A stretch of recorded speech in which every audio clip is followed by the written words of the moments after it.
ரொம்ப ஒல்லி ஆயிட்டாங்க. எழுந்துக்க முடியாம போனதுனால ஹாஸ்பிட்டலுக்கே போகல. அதுக்கப்புறம் சாப்பாடும் சாப்பிடவே இல்லை. 10 நாள் சாப்பிட்டோம். 10 நாள்லயே நல்ல சேஞ்சஸ் வந்துச்சு. அந்த பிளட் வரதெல்லாம் கொஞ்சம் நின்று அந்த வீக்கெல்லாம் கூட நல்லாவே குறைஞ்சிருச்சு. கொஞ்சம் குணமானாங்க. அதுக்கப்புறம் 3 நேரமும் சாப்பிட ஆரம்பிச்சிட்டாங்க.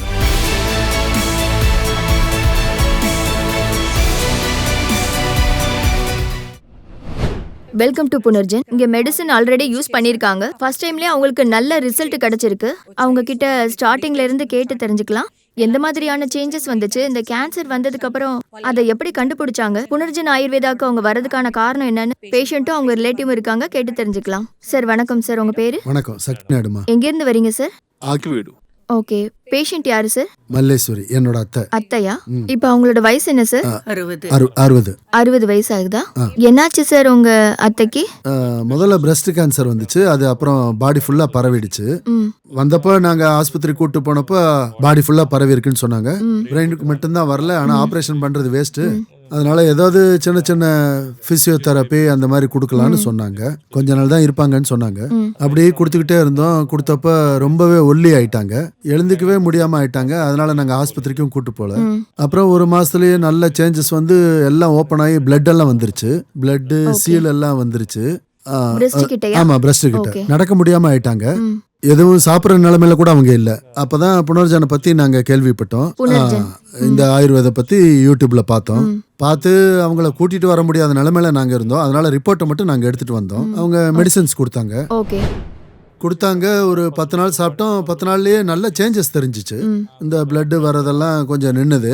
அப்புறம் வீக்கெல்லாம் கூட குறைஞ்சிருச்சு. சின்ன சின்ன கொப்பளம் மாதிரி வந்துச்சு. கட்டிங்க, சின்ன சின்ன கட்டிங்க. அதே மாதிரி கிட்ட நிறைய வர ஆரம்பிச்சிருச்சு. அது வெளியில எக்ஸ்டர்னலா தெரியுமா சார்? அவங்களுக்கு தெரிஞ்சதா?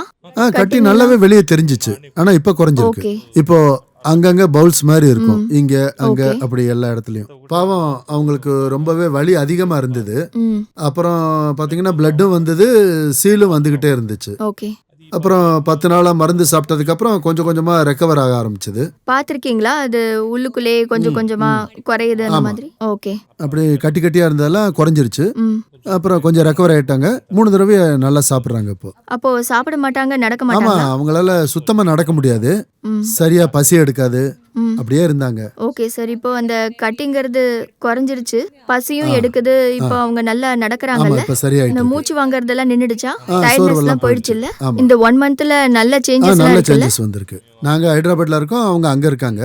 நான் முதல்ல இங்க வந்து ரிப்போர்ட்டை வாங்கிட்டு அவங்களுக்கு ஃபோன் பண்ணேன். அவங்களால வர முடியலன்னா நீங்க ரிப்போர்ட் எடுத்துட்டு வாங்கன்னு சொன்னாங்க. அதை எடுத்துட்டு வந்து காட்டினாங்க. மேடம் பார்த்தாங்க. நீங்க இதை சாப்பிடுங்கன்னு சொன்னாங்க. அதை சாப்பிட்ட பிறகு கொஞ்சம் இந்த காய்கறி எல்லாம் எது எது சாப்பிடணும், எது எது சாப்பிடக்கூடாதுன்னு சொன்னாங்க. மெடிசன்ஸும் 3 தடவை சாப்பிடுங்கன்னு சொன்னாங்க. கொஞ்சம் கொஞ்சமா அவங்க ரெக்கவரும் ஆகுறாங்க. மேடம் சொன்ன மாதிரியே நாங்க சாப்பிடுறோம். அதே மாதிரியே நடந்தது இல்லையா? ஏன்னா எதிர்க்கவே இருக்காங்க இல்லையா பேஷண்ட், பார்க்கும்போதே தெரியுது. சார், உங்க மதர் இன் லாக்கு இந்த ப்ராப்ளம் எப்படி வந்ததுன்னு ஒரு ஐடியா இருக்கா? உங்க ஃபேமிலிலன்னா உங்க அத்தைக்கு இருந்திருக்கு. ஓகே, அத்தைன்னா மாமியாரா? ஆமா, அவங்க மாமியார். ஓகே.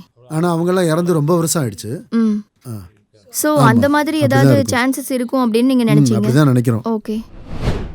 சோ இந்த 1 மந்த்ல உங்க மதர் இன் லாக்கு நல்ல சேஞ்சஸ் வந்திருக்கு இல்லையா சார்?